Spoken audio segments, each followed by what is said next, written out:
Salut. Regardez comment je suis habillé. J'ai un t-shirt avec un requin. Oh, alors comment s'appelle ce film? En anglais, 47 meters. 47 meters, 47 mètres. Voilà, en français, voilà, c'était très bien. Attention, pour le film Le requin dans l'eau. Et il ne sort pas au cinéma. Ce qui est à la fois très perturbant puisqu'il y a son affiche dans le métro. C'est du e-cinéma. C'est du e-cinéma. Oui, donc comme pour Okja, ce film, mais qui n'est pas du tout sur Netflix, il est sur d'autres plateformes légales. On a eu l'occasion de le voir et on s'est dit, ah, bah c'est rigolo, on va pouvoir en parler puisqu'on l'a vu tous les deux. Donc c'est juste l'histoire de filles qui vont faire de la plongée pour voir des requins dans les cages. Et la cage tombe à 47 mètres. Au fond de l'eau. Et c'est parti!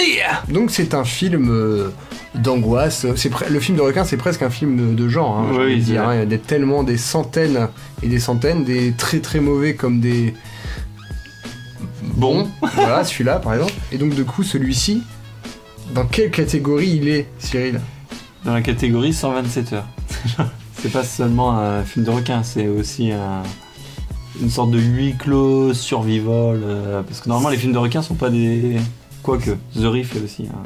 T'as raison, c'est intéressant ce parallèle avec 127 heures. Si ça avait été un film très très très très mauvais, je pense qu'on n'aurait pas du tout parlé parce que ça aurait pas valu le coup. Oui. En fait, c'est qu'au-delà du film de requin, il y a le côté requin qui peut être un bon moyen d'avoir envie de le voir, mais vraiment ce côté de se mettre à la place en fait. Je sais pas si toi t'as eu ça, mais quand moi je vois ce genre de film comme 127 heures et il y en a d'autres, c'est de se dire waouh, comment je serais à leur place quoi. Il y a un moment je me dis bon, je me laisse crever dans la cage. Mais donc dans ce style, moi je l'ai trouvé plutôt pas trop mal, c'est pour ça qu'on en parle d'ailleurs. Et qu'il se défendait bien, et par rapport à d'autres films qui étaient sortis récemment, alors moi là je pense au film Instinct de survie qui était sorti l'année dernière. Mais le requin était vraiment méchant. Hein. Ah oui, le requin était très méchant, il y avait plein de trucs débiles, et ça me mettait à dire ah c'est bon, arrêtez avec les films de requins. Et du coup quand j'ai regardé ce film, ah bah ça va. Et ce que j'ai trouvé relativement intéressant, c'est que l'ennemi, c'est pas que le requin, c'est quand même assez plus ou moins justifié. C'est-à-dire que le requin il est appâté au début. Après ils font du bruit. Il y a une raison pour laquelle il est agressif. Donc du coup il y a une raison valable et crédible qui explique pourquoi il est là et pourquoi il les retourne autour.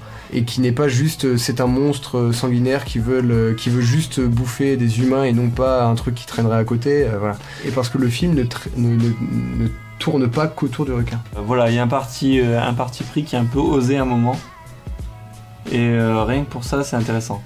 On va pas vous spoiler sur le film parce que si jamais vous avez l'occasion de le voir, il se passe quelque chose dans le film, à la manière d'un sixième sens, non j'exagère, mais bon, il se passe un truc dans le film qu'on n'a pas envie de spoiler et qu'on n'a pas envie de se faire spoiler avant de voir le film, clairement. Donc du coup, on vous conseille de le voir pour avoir voilà, ce petit truc qui apporte la petite cerise sur le gâteau. Donc voilà. Si vous voulez faire une petite soirée requin, est-ce que du coup tu as une explication pourquoi il n'est pas sorti au cinéma de façon classique? La justification du fait qu'il ne sorte pas au cinéma directement, c'est que comme c'est un film indépendant avec des petits distributeurs et tout ça, en gros ils se disent bon bah si on le met au cinéma, une semaine, 2 semaines, et il y aura très très peu de monde qui finalement auront l'occasion de le voir. Mais ils se disent que avec la VOD, le film va être vu et il est visionnable tout le temps, entre guillemets. Enfin, il n'y a pas de limite de dire bon bah là le film est plus en salle et si vous voulez le voir, bah faudra attendre 3 mois qu'il ressorte en VOD après et puis on l'aura déjà oublié en fait. On vous conseille le visionnage si vous aimez bien ce style de film. Tout à fait. Et on parlera de films de requins, de films de zombies et de films un peu comme ça dans un prochain épisode de Vrac, mais pas tout de suite. Ça c'est le petit secret. À très vite. Salut. Tchuss.